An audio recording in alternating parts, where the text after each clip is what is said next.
qui est candidat.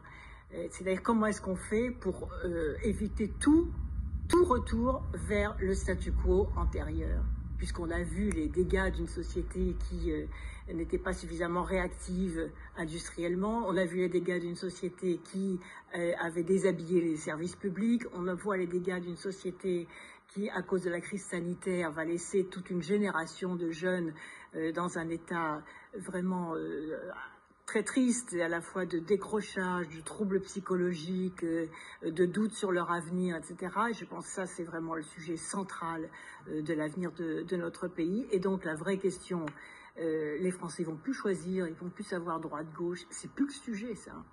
Le sujet, c'est de savoir, au fond, pourquoi est-ce qu'on veut être candidat à l'élection présidentielle, avec qui et pourquoi faire.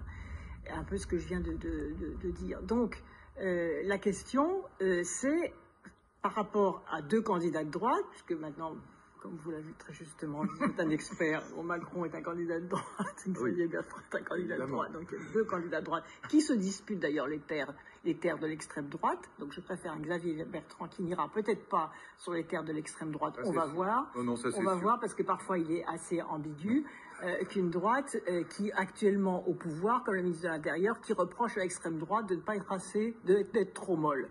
Là, on a compris donc que la droite au pouvoir chassait sur les terres de l'extrême droite. Je pense d'ailleurs qu'à l'intérieur même de ce gouvernement, un certain nombre de personnalités se détacheront d'une campagne et commencent à se détacher d'une campagne qui court après les termes de l'extrême droite. Et le deuxième enseignement, c'est qu'il y a vraiment un espace immense pour la gauche, pour le centre, pour ceux qui ne sont ni de droite ni de gauche, mais qui pensent que le risque d'un retour à ce qu'était le système avant, qui explique les dégâts actuels, est un véritable danger et qu'il faut vraiment inventer la France d'aujourd'hui et la France de demain par rapport aux crises sanitaires, je le répète, aux crises climatiques, parce que là aussi il y a eu beaucoup de recul, et à la crise de l'avenir des jeunes.